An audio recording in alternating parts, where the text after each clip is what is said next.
இன்று நாங்கள் விசிட் பண்ண போகும் உணவகத்தின் பெயர் Le Petit Capucci. மிகுந்த எதிர்பார்ப்போடும் ஆர்வத்தோடும் இப்போது அந்த உணவகத்தை நோக்கி போய்க் கொண்டிருக்கிறோம்.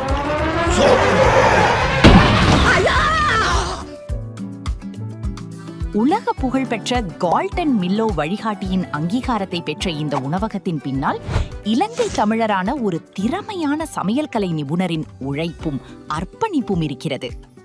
இன்று அவரை நேரில் சந்தித்து அவரது சாதனை பயணம் பற்றியும் Le Petit Capucciயின் தனித்துவமான சமையல் உலகம் பற்றியும் இன்னும் நிறைய தெரிந்து கொள்ள போகிறோம். வாங்க எங்களோடு சேர்ந்து Le Petit Capucciயை எக்ஸ்ப்ளோர் பண்ணலாம்.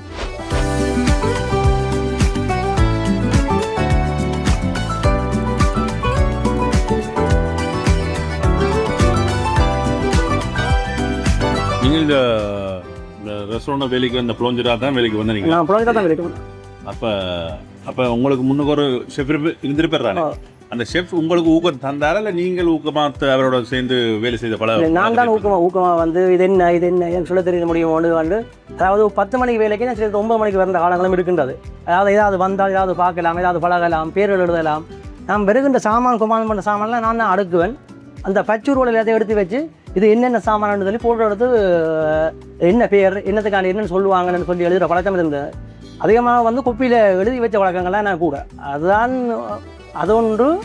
இரண்டாவது கிளியோன்ஸ் இந்த முகத்தை பார்த்து மோபாவை அந்த பழக்கத்தை நான் இப்போ வெறுக்கும் பழக்க வச்சுக்கிறேன். வெறும் அதிகமாக நான் சாப்பாடு கொடுத்தா கொடுத்துட்டு பார்த்தோன்னு சார் முதலாளி அதிகமாக பார்க்குற விஷயம் அதுதான்.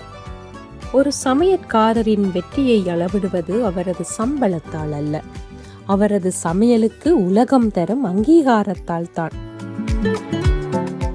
கோமியோ இந்த பெயரை உலக சமையல் துறையில் இருப்பவர்கள் மிகவும் மதிப்புடன் உச்சரிக்கின்றார்கள்.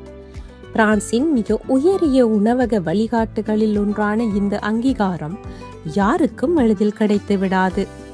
அடையாளம் தெரிவிக்காமல் வரும் உணவு விமர்சகர்கள் உணவின் சுவை, தரம், படைப்பாற்றல், சமய நுட்பம், பயன்படுத்தப்படும் பொருட்களின் தரம், உணவினை பரிமாறும் அந்த மரியாதை மிக்க சேவை மற்றும் தொடர்ச்சியான தரநிலையை மிக நுணுக்கமாக மதிப்பீடு செய்த பிறகே இந்த அங்கீகாரத்தை வழங்குகிறார்கள். அதனால் இந்த அங்கீகாரம் என்பது ஒரு உணவகத்தின் வெற்றி மட்டுமல்ல, அந்த சமையற்காரரின் திறமைக்கும் கிடைக்கும் சர்வதேச மரியாதையாகும். அப்படிப்பட்ட அங்கீகாரத்தை பெற்ற ஈழத்து இளைஞர் நிரோஜனிடம் நாங்கள் ஒரு கேள்வி கேட்டோம். இனி நீங்கள் சர்வதேச அங்கீகாரம் பெற்ற சமையற்கலை நிபுணர், அதிக சம்பளம் வழங்கினால் வேறு உணவகத்துக்கு செல்வீர்களா அல்லது உங்கள் சொந்த உணவகத்தை நீங்கள் தொடங்க விரும்புகிறீர்களா? இதுவே அந்த கேள்வி.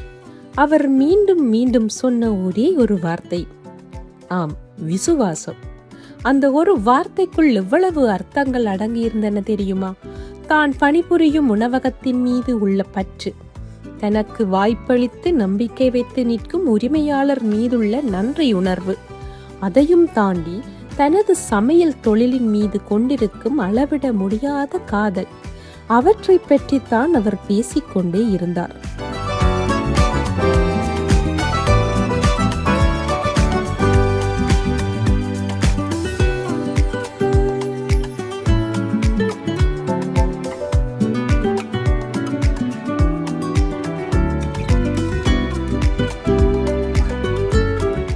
பாரிஸின் பாரம்பரிய அழகை தன்னகத்தே தாங்கி நிற்கும் அந்த எளிமையான உணவகம், ஆடம்பரம் இல்லாத சூழல், வாடிக்கையாளர்கள் கண்முன்னே உணவு தயாரிக்கப்படும் திறந்த சமையலறை, அங்கே இத்தாலிய உணவின் அசல் சுவையை தனது கைகளால் உருவாக்கி வாடிக்கையாளர்களின் மனதை வென்று கொண்டிருந்தார் நிரோஜர்.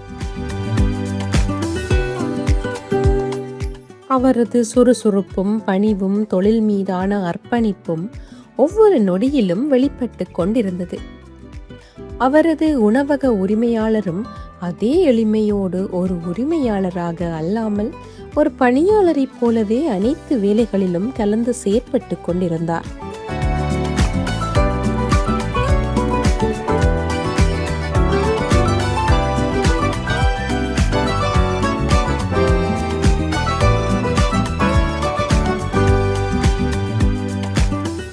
எத்தனையோ சமையற்கலை நிபுணர்கள் உலகம் முழுவதும் பணியாற்றி கொண்டுதான் இருக்கிறார்கள். ஆனால் அனைவருக்கும் கோமியோ போன்று உலகத்தர அங்கீகாரம் கிடைப்பதில்லை. அது கிடைப்பது திறமைக்கும் தொடர்ச்சியான தரத்துக்கும் அர்ப்பணிப்புக்கும் மட்டுமே. அதனால்தான் இன்றைய நிரோஜனின் வெற்றி என்பது ஒரு தனிநபரின் வெற்றி மட்டுமல்லாமல் உலக சமையல் மேடையில் தனது திறமையை நிரூபித்த ஒரு ஈழத்து தமிழரின் பெருமை. வெற்றிக்கு அடையாளம் திறமை, அந்த திறமையை நிலைநிறுத்தும் அடையாளம் விசுவாசம்.